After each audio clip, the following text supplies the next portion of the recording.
松沢優作、生きづらい明治社会、不安と競争の時代。第4章、小さな政府と努力する人々。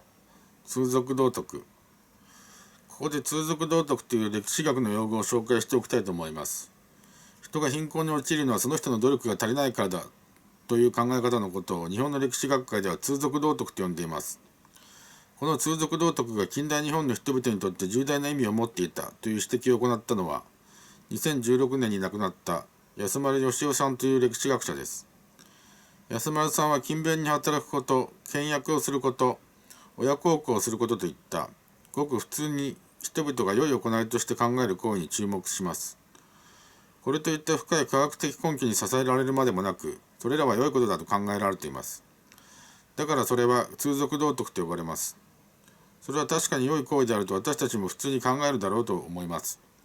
そこまでは大した問題ではありません。問題はその先です。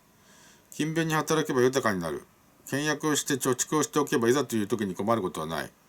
親孝行をすれば家族は円満である。しかし必ずそうなるという保証はどこにあるでしょうか。勤勉に働いていても病気で仕事ができなくなり貧乏になる。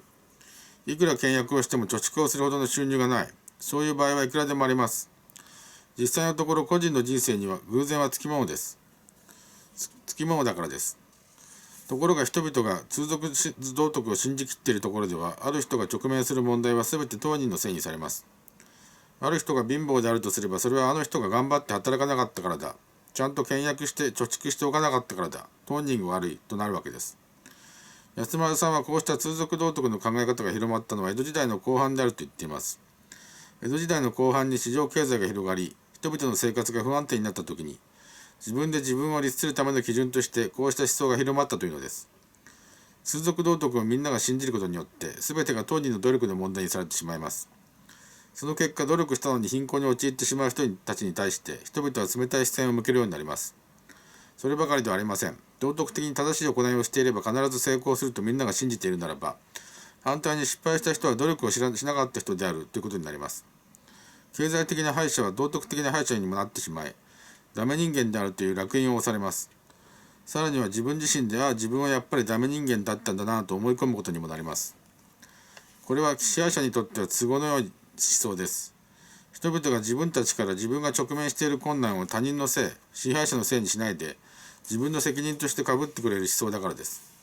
こうした通俗道徳の罠に人々がはまってしまっていたことを安丸さんは鋭く指摘したのでした。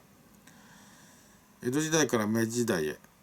一方で江戸時代の人々はまだ完全に通俗道徳の罠にはまりきっていたわけではありません。江戸時代には現在のように曜日で休むとか全国で統一された国民の祝日といったものはありませんでした。農村では村ごとに休みの日を決めて農作業を休んでいました。ある研究によれば江戸時代を通じて農村部における休日は増加傾向にあったことが明らかになっています。最大で年間80日休んでいた村もあったといいます。通俗道徳を生み出した背景は市場経済化によって人々の生活が不安定になったということでした。同様に市場経済化は楽しみの機会も増やします。美しい衣類を買う、芝居を見る、うまい酒を飲む、そういった機会も増えるのです。だからこそ人々は通俗道徳を守ることによって規則正しく暮らし、身の破滅から逃れようともしたわけですが、楽しめるものは楽しんでおこうと考える人もいたわけです。その結果、遊びの機会は増え、休日も増えていったと考えられます。江戸時代の人々が通俗道徳一本やりでなくても何とかやっていけた理由の一つは、江戸時代の社会が集団を基本に形作られていたからです。ある人間が怠けていても他の人がカバーしてくれる仕組みが集団の中に埋め込まれていました。これはこれで支配者にとっては都合の良い仕組みで、農村について言えば最初の章で触れた年貢の村受け制がこれにあたります。年貢は村単位で納めなければならないので、もし自分の割り当て分の年貢を払えない人が出てきた場合、豊かな人がその一つとの分を肩代わりしてでも決まった額を納めなくてはなりません。豊かな人はみんな貧しい人に優しかったというわけではなく、そういう仕組みになっているからという理由で貧しい人を助けなくてはならなかったのです。そうすると豊かな人の中には不満も溜まってきます。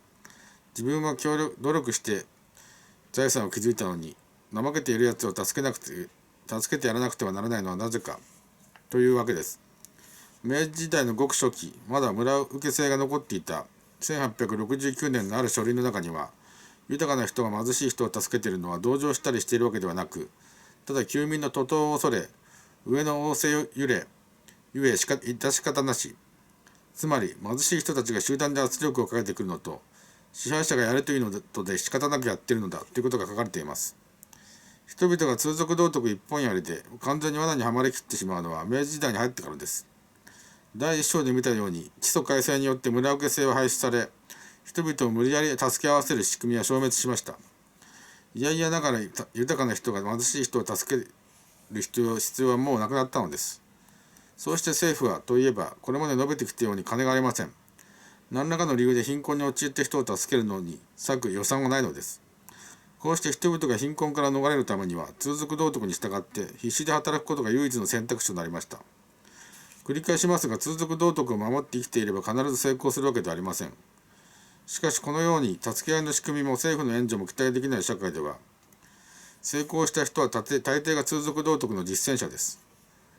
こうした状況の中では通俗道徳の罠から逃れることはとても難しいことです。実際に頑張って働き、倹約して貯蓄して成功した実例が身近に珍しくないからです。こうして明治時代の前半の小さな政府の下で、人々は通俗道徳の実践へと駆り立てられていき、その結果貧困層や弱者に怠け者の烙印を押す社会が出来上がっていったのです。